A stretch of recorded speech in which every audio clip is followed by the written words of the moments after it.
그리고 이제 실은 그 다음으로 잘 나갔던 나라가 스웨덴이다. 미국에 버금가는 성과를 낸 나라인 거죠, 상대적으로. 평등주의적 가치를 실현하면서도 어떤 경쟁력 이런 것까지를 동시에 고민하면서 예. 좌파적 가치를 실현하고 있다고 볼 수 있는 거죠. 잘 사는데도 분배를 잘하는. 그렇죠. 가장 큰 특징은 스웨덴 3인당이 민주적으로 장기 집권을 했다.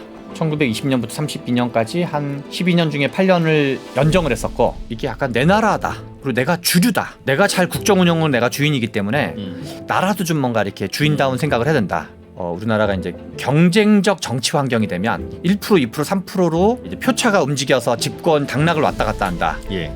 그러면 이제 인기 영합적인 거를 안 하기가 어려워지는 거죠. 주인다운 생각을 하는 사람이 주인이다.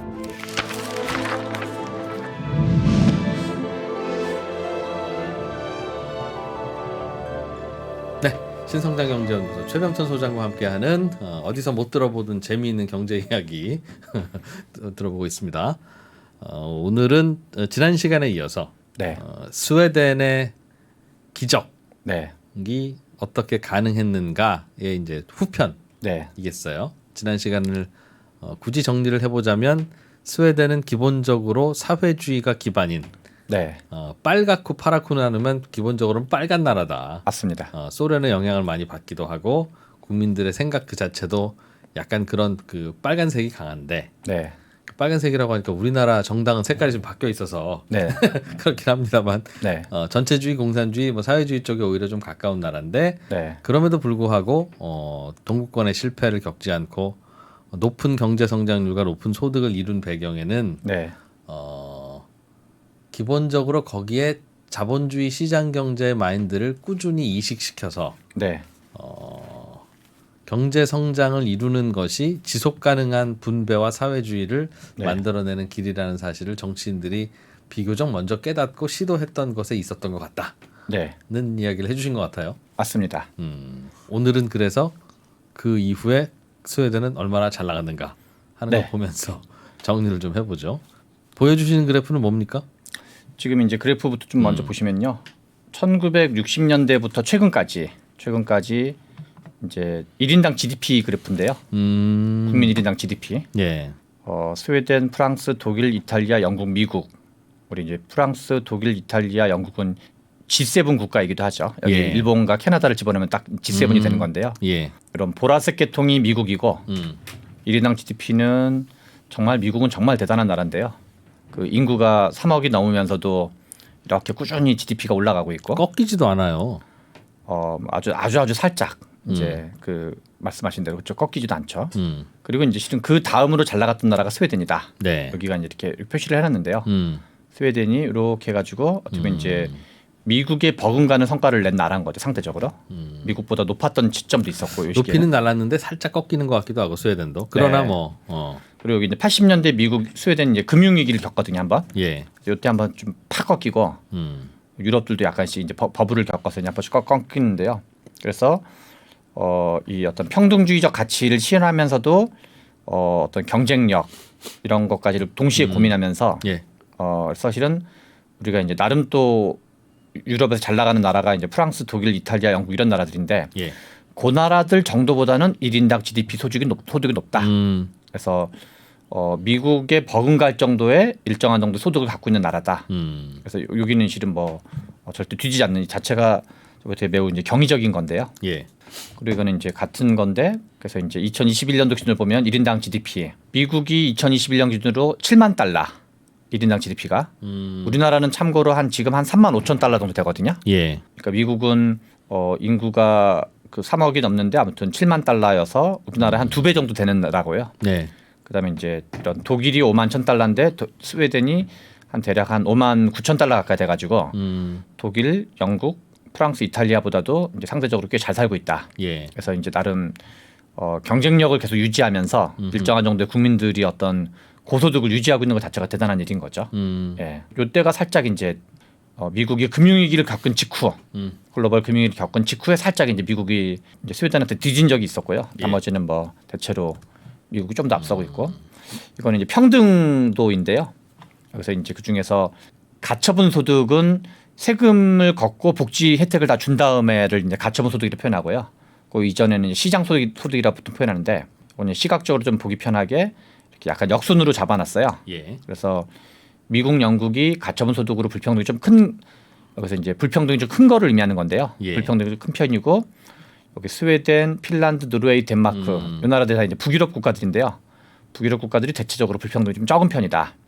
한국은 이제 이런 상대적으로는 좀 불평등이 큰 나라에 속하고 여기서는 그래서 대략 우리가 독일, 프랑스, 네덜란드 이런 나라보다도 상대적으로 북유럽이 이제 이게 좀 이제 더 평등한 상태다. 그런 거 정도를 알 수가 있고요. 예. 이건 이제 수치로 같은 거를 좀 수치로 보여준 건데 여기서 가지고 오지는 않았는데 스웨덴은 시장 소득 불평등은 꽤 큰 편이에요. 세금을 왕창 걷고 그다음에 복지 혜택을 주면 불평등도 확 다운되는데 시장 소득 불평등이 크다는 얘기는 뭐 좀 별 얘기 아니기도 한데요. 대기업 수출 비중이 크기 때문에 그래요. 스웨덴의 경제 구조 자체가. 네. 그래서 다른 나라에 비해서 경제 사이즈는 한 인구 1,100만 정도 되는데 아무튼 대기업의 비중을 크기 때문에 그래서 우리나라의 많은 쪽 진보 쪽 분들이 뭔가 이렇게 대기업을 키우는 거에 좀 비판적인 분들이 있는데 다 그런 건 아니지만 우리 이제 나라 사이즈가 좀 적은 나라는 대기업 비중이 좀 커야지 수출과 연동되는 측면이 있다. 스웨덴도 그런 나라 중에 하나였다. 그래서 어떻게 보면은 경제 구조나 산업 구조는 한국과 약간 비슷한 면도 꽤 있다고 봐야 되는 거죠. 예. 네. 그리고 이제 이건 한번 좀 다뤘던 건데 좀 이제 정리 차원에서 좀 하는 건데요. 세금 구조가인데요. 이념 편향적인 좀 이제 그런 접근도 있어가지고 제가 생각에 스웨덴은 스웨덴의 이제 어떤 그 사회 민주주의자들 또는 뭐 마르크스주의자들 또는 진보주의자들이 애초에 투자 촉진형 복지국가는 물론 나중에 만든 거긴 하지만 예. 투자 촉진형 경제 구조를 만들려고 노력을 많이 했던 거고요. 그다음에 이제 기업의 중요성에 대해서는 되게 이제 긍정적인 마인드를 가지고 있어서 요거는 좀 한국과 좀 이제 비교를 하는 건데요. 2019년도 전체 GDP 대비 세입 구조를 비교한 방식이에요. 네. 전체 세입으로 한국과 스웨덴을 비교하면 스웨덴은 벌어들이는 돈 전체의 약 44%를 세금으로 다시 걷어들여요. 세금을 기본적으로 많이 내는 국가. 엄청 많이 내요. 그래서 일부러 이제 배율로 한번 그냥 정리를 했는데요. 보기 예. 편하게. 세금은 한국의 1.6배를 걷고 있다. 전체 세금으로 치면. 근데 법인세 국한에서 보면 한국이 오히려 스웨덴보다 1.5배를 더 걷고 있다. 이제 전체 GDP 대비 스웨덴은 2.8%. 이거 표기를 좀 잘못했는데요. 여기서 보시면 한국은 4.2%. 네. 오타네 오타. 한국은 여기 4.2%를 걷고 있어서 한국이 1.5배고요. 소득세는 스웨덴이 12.9%. 예. 여기는 뭐 이제 배당소득, 근로소득 등등으로 해서 한국은 4.9%. 그 스웨덴이 훨씬 많네요. 그렇죠. 그래서 우리나라가 이거는 이제 이것도 왜 이렇게 오타가 많을까요? 아무튼 딱 이거는 이제 스웨덴이고. 스웨덴이 한국의 보다는 이제 한 2.6배를 걷고 있고요. 예. 소비세도 스웨덴이 한 1.8배를 걷고 있고요. 요거를 좀 중심으로 봐야 되겠네요. 소득세와 소비세를 보시면 스웨덴이 2.6배를 걷고 있고 소비세는 스웨덴이 1.8배를 더 걷고 있고 소비세라는 건 저게 부가가치세죠? 부가가치세가 핵심이다. 예. 근데 소비세라고 한 이유는 부가가치세가 중심이긴 한데 물품세라는 게 좀 있어요. 우리나라도 옛날에 특별 소비세 같은 게 있었거든요. 뭐 비싼 예. 뭐 외제 자동차라든가 하면 이제 세금을 왕창 때려가지고 재산세는 이제 우리 뭐 거래세라든가 뭐 재산 말 그대로 이제 재산세, 종부세, 보유세 이런 거. 보유세 이런 거 포함하는 거죠. 양도소득 이제 그래서 양도소득세는 빠지겠고 재산세. 우리가 한국으로 치면 거래세 비중이 가장 크다고 봐야죠. 예. 그래서 재산세는 오히려 스웨덴은 0.9% GDP 대비 한국은 3.1%. 그래서 한국이 오히려 스웨덴보다 3.4배 정도 많이 받고 있다. 그래서 그리고 2010년대 경인가는 스웨덴은 상속세를 폐지해 버렸어요. 네. 상속세는 이제 죽을 때 주는 게 상속세고 오히려 이제 그거는 폐지하고 자본이득세 형태를 만들었던 거죠. 그러니까 새로 추가로 벌어들이는 것만 이제 세금을 걷는 방식인 거죠. 그리고 이제 사회보장 기업은 우리가 이제 4대 보험 또는 5대 보험 관련된 비용으로 보시면 되고 그래서 스웨덴은 이걸 한번 좀 정리해 보면 전체 구조는 1.6배 정도 세금을 더 많이 걷고 있지만 법인세는 오히려 한국이 1.5배 더 많고 소득세와 소비세에서 많이 걷는 방식. 그리고 뭐 이거는 금액이 캐파가 좀 적으니까 좀 그렇고 나머지는 이제 사회보장 기여금은 대신 기업에게 좀 이제 좀 더 부과를 많이 하고 있는 거죠. 근데 이제 아주 많이 차이는 나는 건 아니고 네. 이런 정도가 이제 전체 핵심이다. 뭐 이런 내용을 좀 담고 있고요. 친기업이네요. 스웨덴이 우리나라보다. 그렇죠. 친기업인 이유가 이제 같은 말이죠. 투자 촉진을 위해서 친기업으로 보는 거죠. 그래서 마치 한국 진보 쪽에 많은 분들이 여기 스웨덴은 그냥 자본에게는 오히려 낮은 세금을 부과하고 있고 노동에게는 높은 세금. 이걸 제가 아는 다른 분은 이렇게 표현하더라고요. 자본에게는 낮은 세금을 노동에게는 높은 세금으로 해석할 수 있지만 조직에게는 낮은 세금을 개인에게는 높은 세금을. 왜냐하면 결국 조직이 투자의 주체라고 봐야 되거든요. 그 사회 경제 구조의 핵심이기 때문에 이거는 이제 법인세만 좀 더 이제 자세히 한번 좀 다시 갖고 왔는데요. 법인세 구조만 보면은 이걸 이제 2014년도 기준으로 해서 스웨덴은 OECD 전체 한 뭐 나라 OECD가 그때그때 달라지긴 했는데 대략 한 35개 국가일 때 예. OECD가 35개 국가 정도 될 때 높은 거를 1위로 간주해서 한 중간에서는 좀 이제 한 그 중간보다는 하단에 있는 거죠. 법인세가 좀 낮은 나라에 속하는 나라에 거고. 속하는.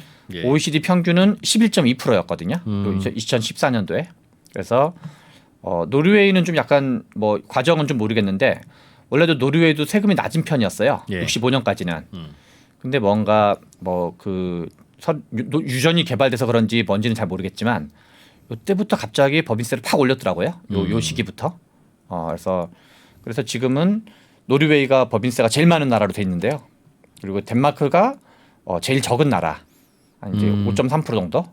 그래서 한 35등 정도였고 역시 핀란드도 적은 나라. 그래서 한 보통 이제 스웨덴, 노르웨이, 뭐 덴마크, 핀란드 이런 나라들은 좀 이제 대체로는 법인세가 낮고.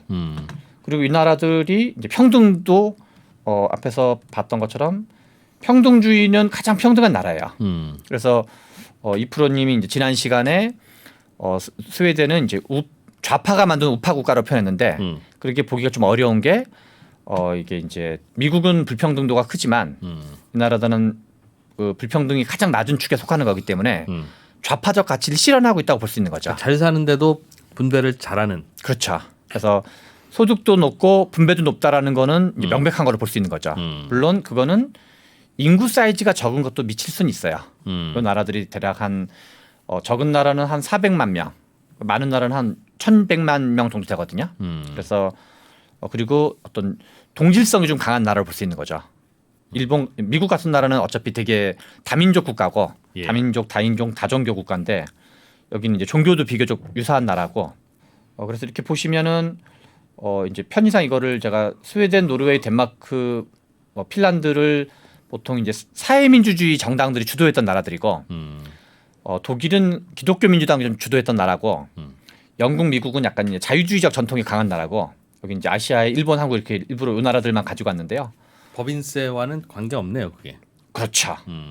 그러니까 한국과 비교해도 스웨덴이 이건 이제 세율을 한 건데요. 총 조세 대비. 예. 앞에서 보여드렸던 건 GDP와 관련된 건데 이 총 조세에서도 우리나라는 한국과 일본은 이 20% 내지 17%를 법인세를 통해서 하고 있는데 여기선 법인세 비중이 되게 적은 거죠. 이러나 저러나 생각보다 적다. 그리고 심지어는 미국과 영국에 비해서도 적은 거죠. 법인세를 예. 걷어들이고 있는 비중이. 예.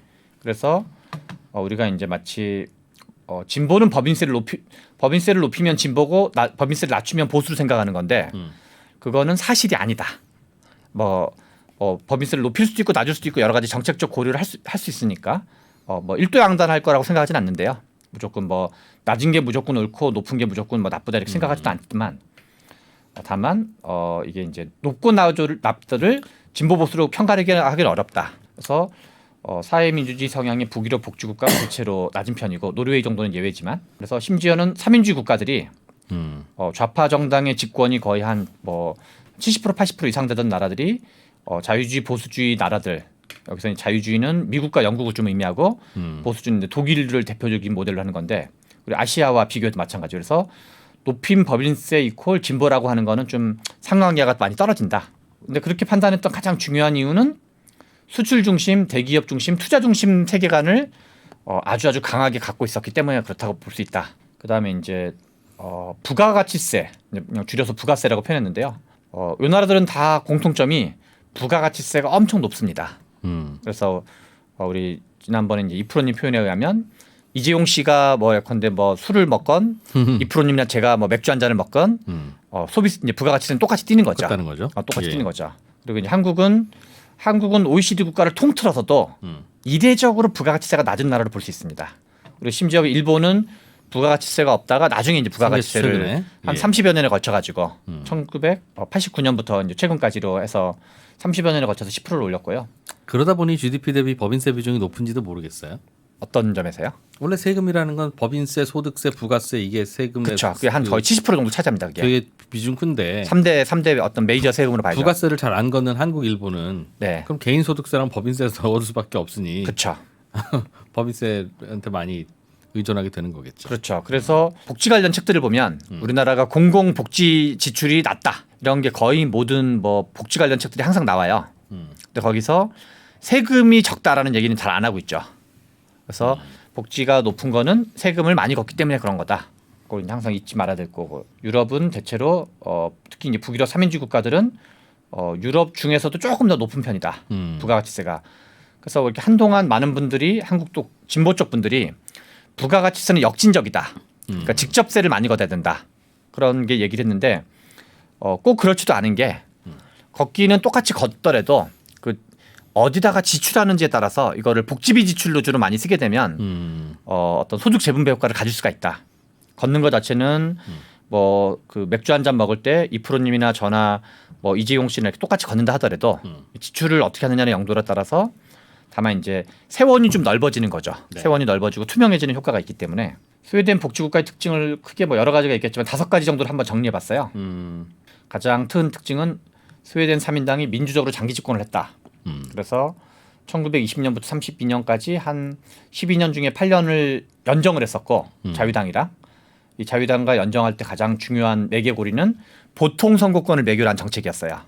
보통 선거권의 반대 개념은 뭡니까? 제한 선거권 또는 이제 제한 선거권이라 표현할 수도 있는데요.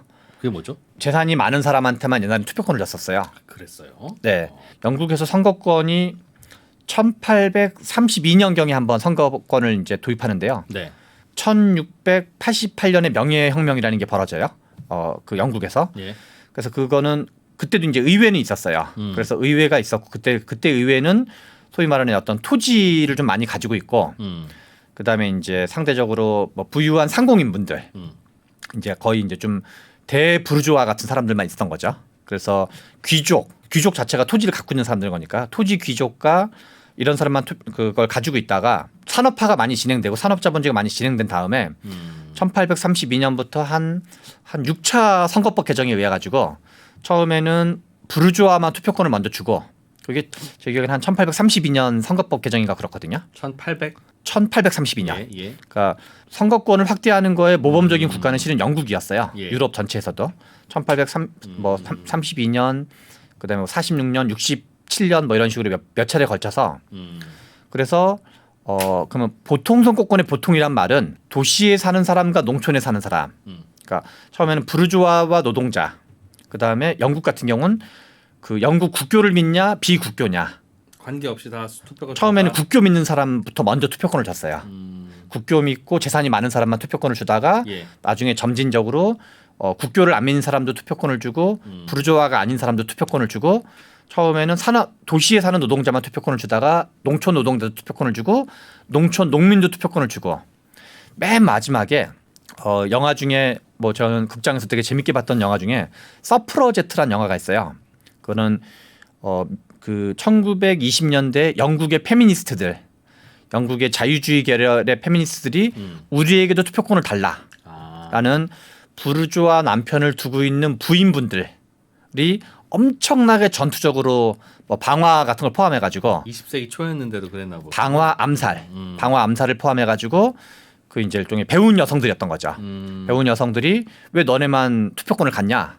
우리도 투표권을 달라.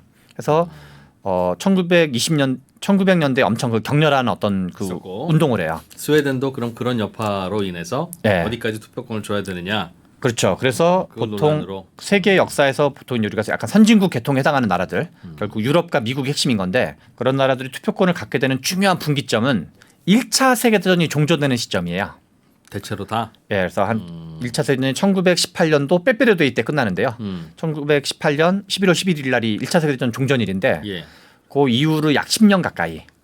물론 이제 그래서 그 전까지는 1880년대 경부터는 1880년대부터 1차 세계대전까지는 남성 노동자 계급이 투표권 쟁취 운동을 했던 시기였고 이제 18년 끝날 때부터 한 1930년대까지는 이제 여성들도 투표권을 얻는 그런 시기를 거치는데 그래서 그것이 이제 점점 확대되는 거죠.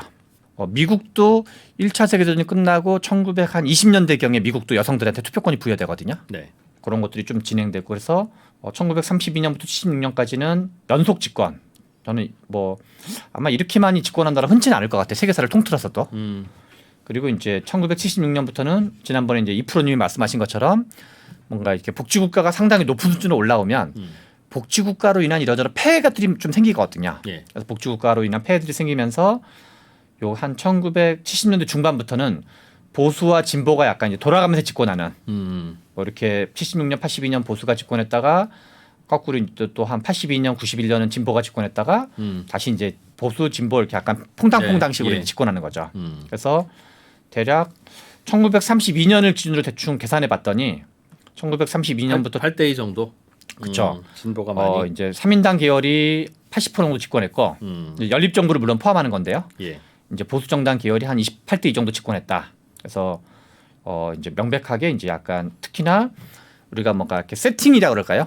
제도를 세팅하는 시기가 있는데 한국 경제로 보면 제가 보기엔 한국식 자본주의를 세팅한 건 박정희 정부 시대로 봐야 되고 예. 18년 동안 집권하면서 스웨덴은 이제 1932년부터 76년 사이에 스웨덴 현재 어떤 스웨덴 경제 모델을 세팅했던 시기를 봐야 되고 예. 그래서 이제 그리고 특이한 거는 아무튼 과정에서 최초로 어떤 이제 그 케인주의주의 정책을 채택하기도 했었고 그리고 렌 마이드너 모델이라고 불리는 어떤 산업구조 고도화 정책을 보통 이제 우리 경제학이나 이런 쪽에서는 케인즈와 대표되는 거를 케인즈는 좀 약간 수요 측 요인을 좀 강조했다라 그러면 네. 가장 좀 대표되는 사람이 한편으로는 프리드먼 하이에크 같은 쪽도 있지만 또 하나는 슌페터를 좀 강조하는 경향도 있거든요. 예. 공급 쪽 혁신을 강조하는 대표적인 건데 스웨덴은 이제 경제학자들이 분류하기에는 약간 슌페터리안적인 어떤 나라였다. 그래서 어떤 노동의 역할, 기업의 역할 이런 걸 좀 강조했다. 그래서 연대임금제, 적극적 노동시장 정책을 이 두 가지를 합쳐서 렌 마이드너 모델이라고 불리긴 하는데 거기에 담겨 있는 거는 이제 약간 고용 안정과 노동자의 소득 증대를 목표로 했었다. 그래서 어떤 지금 당장의 고용 안정에 집중하는 경제 모델이 아니라 지속 가능한 경쟁력을 애초에 되게 진지하게 고민했고 그래서 투자 촉진, 산업구조 고도화를 되게 고민했고 그거는 이제 소규모 개방 경제라는 어떤 스웨덴 어떤 그 특성 그래서 수출 경쟁력과 경제 성장 그리고 실제로 의도적으로 대기업을 육성하는 정책을 썼어요. 의도적으로 대기업한테 유리한 여러 가지 제도를 설계했기 때문에 그래서 그리고 또 하나 복지 제도를 얘기할 때는 독일 방식이 대표적인데 원래 유럽사 또는 복지국가 역사를 통틀어서 복지제도의 최초의 복지제도가 연금제도예요. 근데 그거를 설계한 사람이 한 1870년대 비스마르크였었거든요. 예. 비스마르크 그래서 그 이유가 사회보험 중심의 복지 체제인데 사회보험 중심의 복지제라는 건 노동자들이 아무튼 돈을 내야 돼요. 그 이제 그걸 기여라고 표현하는데 네. 돈을 내고 우리나라 지금 이제 국민연금이 대표적인 거죠. 국민연금 고용보험이 대표적인 건데 사회보험 중심의 복지국가 복지 형태가 실은 전 세계에서 훨씬 더 일반적인 형태예요. 그런데 이 스웨덴을 비롯한 이런 북유럽의 복지국가들은 세금으로 그걸 하고 있어요. 그러니까 돈을 낸 사람한테만 복지 혜택을 주는 게 아니라 이제 보통 우리가 지금은 예전에는 4대 보험이라고 불렸고 지금은 5대 보험이라고 불리거든요. 우리나라 같은 경우는. 그래서 고용보험, 산재보험, 국민연금, 건강보험. 고용보험, 건강보험, 국민연금, 산재보험. 그다음에 노인 요양보험. 이제 건강보험 재정과 연동돼 있는데요. 그래서 보통은 요즘 이제 5대 보험이라 많이 표현하는데 우리나라는 이 5대 보험은 보험에 들어와야지만 혜택을 주는 건데 예. 그리고 이제 이거는 뭔가 뭔지 모르지만 터질 수 있는 어떤 위험에 대비하기 위해서 이제 보험을 드는 건데 그래서 우리 장하준 선생님 교수님 같은 경우는 이제 공동구매라는 표현을 쓰시더라고요. 네. 예. 아주 이제 제가 보기엔 되게 좋은 표현인데 근데 그 북유럽 복지국가의 특징은 이 공동구매를 그냥 세금으로 하고 있는 거야. 네. 그러니까 세금을 걷어서 이거를 이런 복지조택을 주고 있으니까 이거에 대한 어떤 빠져나가는 사람이 별로 없는 거죠. 그게 가장 큰 특징이에요. 복지제도에서는. 음흠. 그래서 그런 대신 이제 세금이 좀 높은 거죠. 세금률이 조세율이 높고 그래서 한 45% 내외 정도 보통 세금을 걷고 있고 예. 그래서 높은 사회복지 지출이 있는 이유는 GDP의 거의 한 44% 평균적으로 한 45% 기업이든 노동자든 아무튼 다 평균적으로 벌어들이는 돈의 약 45%를 세금으로 내고 있다. 음흠. 뭐 이제 전체적으로 좀 강조하고 싶은 거는 투자 촉진형 복지국가, 친기업 진보주의 마인드 이런 걸로 이제 만들었던 복지국가를 봐야 된다. 그리고 사회주의자들임에도 불구하고 매우 생각이 말랑말랑했던 사람들이다. 저는 그게요. 장기 집권을 하니까 네, 여유가 있으니까 네, 꼭 인기 영합 안 해도 되니까 네, 사실은 저렇게 하자는 게 인기 영합하기가 쉽지 않잖아요. 맞습니다. 고용 안정이라고 하는 것도 고용 안정을 하지 말자고 하는 좌파 우파가 어디 있으며 그런 국가가 어디 있겠습니까? 맞습니다. 다만 고용 안정을 하는 수단으로 좌파는 해고하지 마. 네, 강한 근로기준법 네, 그런 걸로 하려고 그러는 거고 네, 우파는 기본적으로 일자리가 생겨야 고용이 안정이 되지. 그렇죠. 하면서 이제 다른 방식을 쓰는 것뿐이지. 네, 고용 안정을 추구하는 거는 동일한데 그렇죠. 우파 방식의 고용 안정 방식을 채택할 수 있었던 건 네, 기본적으로 다음에도 우리가 집권, 그 다음에도 우리가 집권인데 네, 그 나라 잘 되는 방향으로 가야지 그 뭐 저 인기 영합하러 갈 필요는 없지 않겠냐 하는 어떤 안정감에서 나온 게 아닌가 하는 생각이 듭니다. 저는 방금 이제 말씀하신 게 되게 중요한데요. 음. 제가 이제 그 고등학교 때 흥사단이라는 곳에 활동을 했었는데요. 예. 도산 안창호 선생님이 만들었던 거고, 제가 이제 원래 책에 담았다가 이제 책에서 뺐었는데, 그 1920년대 동아일보가 그 기고하신 게 있어요. 예. 도산 안창호 선생이 음.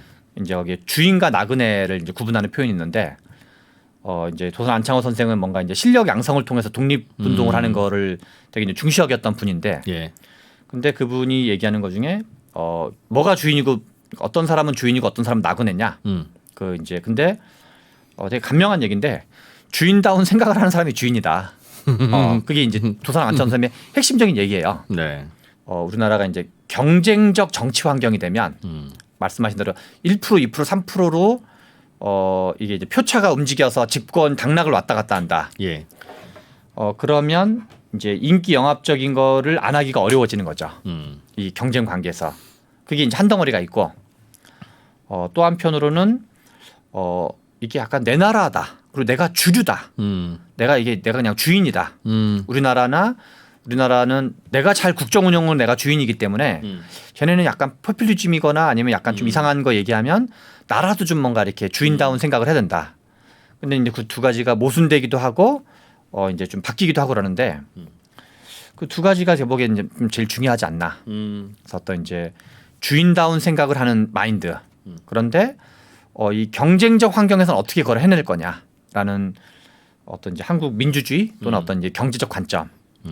저는 이제 좀 근데 더 근본적으로는 물론 이제 지금 민주당 쪽이나 또는 이제 진보 쪽 분들은 집권을 덜 해봤다고 봐야죠. 예. 아까 여기서 스웨덴은 진보가 80% 집권하고 보수가 20% 집권했는데 대충 제가 보기에 우리나라 그 1948년 정부 수립 이후로 보면 네. 대략 우리나라는 반대예요. 보수가 한 80% 정도 집권했고 진보가 한 대략 한 20% 가까이 집권했거든요. 그래서 근데 지금은 제가 보기엔 우리나라 보수는 근데 약간 주인적 문지식을 갖고 있는지는 잘 모르겠어요. 그래서 말씀하신 대로 어떤 이제 그런 주인적 마인드 이런 게 좀 중요한 것 같습니다. 그리고 연속 집권이 중요하다. 그렇죠. 번갈아 가면서 핑퐁 치면 둘 다 불안하다. 그렇죠. 그러니까 한쪽이 뭔가 연속 집권을 해서 어느 쪽이든 기본 샘플을 좀 만들어 놓으면 그게 약간 사회적으로는 약간 공감대 형성에 좀 도움이 되는 것 그런 같아요. 거겠죠. 말씀하신 대로. 네. 자, 또 우리가 몇 시간에 걸쳐서 스웨덴 공부를 좀 해봤네요. 네. 알고 있었던 것도 있고 모르고 있었던 거는 많고. 네. 뭐를 좀 이렇게 새롭게 좀 이프로님은 좀 아시게 됐다고 봐야 되나요? 스웨덴요. 또 워낙 또 많이 이제 이러저런 걸 많이 하셨다고 봐야 스웨덴. 되는데. 네. 스웨덴. 저는 기본적으로 스웨덴이건 어떤 것이건 개인적으로는 경제가 발전하는 원리와 원동력은 같다고 생각합니다. 네. 다만 그 과정에서 부작용이 생기죠. 네. 기본적으로 밀림에 던져놓으면 강한 동물이 있고 약한 동물이 있듯이 네. 사회에서도 강한 사람이 있고 약한 사람이 있죠. 그렇죠. 그러나 약한 사람을 안 도와주면 밀림이 되고 네. 너무 과도하게 도와주면 그도 게으르게 만들고 네. 강한 사람도 사기가 떨어지게 만드니 이제 적절한 것을 선택을 해야 되고 그 적절함은 또 그 나라 경제의 규모와 시스템과 눈높이에 맞춰서 또 해야 되는. 네. 그러니까 저쪽 나라로 가면 저건 도와줘야 될 사람이지만 이 나라에서는 이 정도까지 도와줘서는 잘 안 움직이는 그런 것도 있다 보니 그 적절한 걸 선택하기가 쉽지는 않은데 같은 고민을 뭐 결국은 스웨덴도 하지 않았겠느냐 하는 생각도 들고요. 저는 기본적으로는 뭐 인구가 조금 가벼웠던 게 작았던 게. 예, 그러니까 네. 아까도 보여주셨지만 소득이라고 하는 게 미국은 계속 이렇게 치고 올라가지만 네. 다른 유럽 국가들은 대충 꺾이잖아요. 네. 꺾이는데 프랑스가 꺾였던 시점이나 영국이 꺾였던 시점, 이태리는 더 먼저 꺾였고 네. 스웨덴은 조금 더 올라가서 꺾인 것이 네. 가벼운 인구 구조와 그에 비해서 훌륭했던 그 나라의 산업 구조, 기업들 덕분이 아니었겠나. 뭐 뒤집어 말하면 작은 인구를 가지고 그렇게 다양한 기업체를 만들어내는 것도 능력이죠. 그렇죠. 재밌었습니다. 네. 자동차 주가는 무엇이 결정할까요? 테슬라, 포드, 현대자동차 회사별 자동차 판매 추이를 확인해 보세요.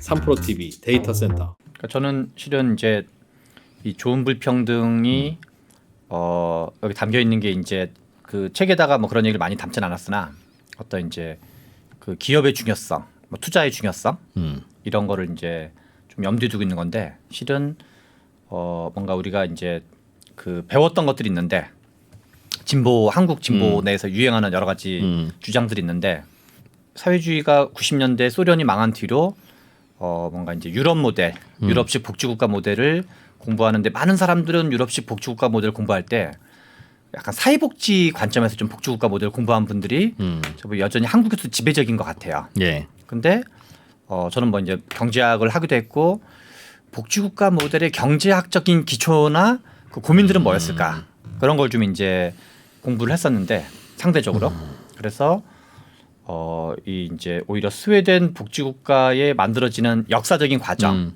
또는 어떤 이념적인 그 갈등, 문제 의식 이런 걸 통해서 내가 알고 있는 게 다는 아니네. 그리고 뭔가 이거는 진보스러운 주장, 이거는 보수스러운 주장이라고 나 스스로도 뭔가 이렇게 재단하고 있던, 예. 재단하고 있던 것들이 정반대인 것도 되게 많네.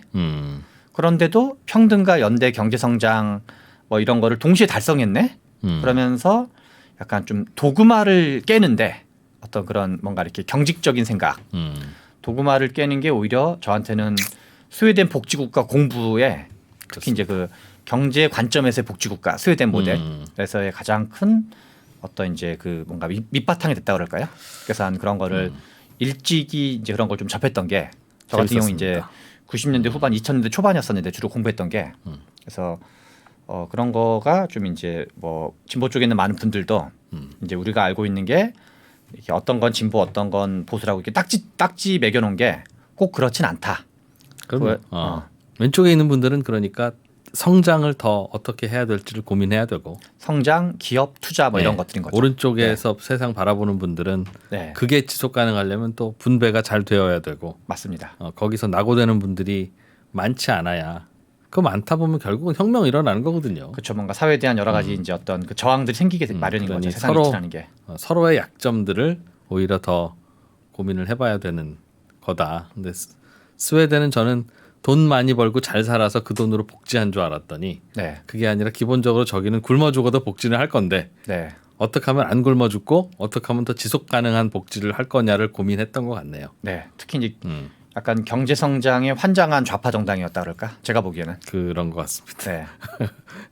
왜냐하면 그 절대 빈곤의 시대를 겪었었거든요. 그러니까 이제 그 많은 사람들이 이 미국으로 이민을 할 정도로 그런 것도 있나 봐요. 그러네요. 그 역사가 있었던 거죠. 배고팠던 우리나라가 지금 외환위기 경험이 있으니까 환율에 대해서 뭐 엄청나게 그 재정이라든가 어떤 이제 보수적인 선택을 하는 것처럼 여기 배고팠던 시절의 경험이 나라 전체가 이제 배고팠던 시절이 있는 거죠. 슬슬 이제 스웨덴의 신세대들은 그런 경험 없을 텐데. 그렇겠죠. 어떻게 될지 또 지켜보면 재밌겠습니다. 스웨덴. 자, 신성장 경제연구소 최병천 소장과 함께했습니다. 고맙습니다. 예, 감사합니다.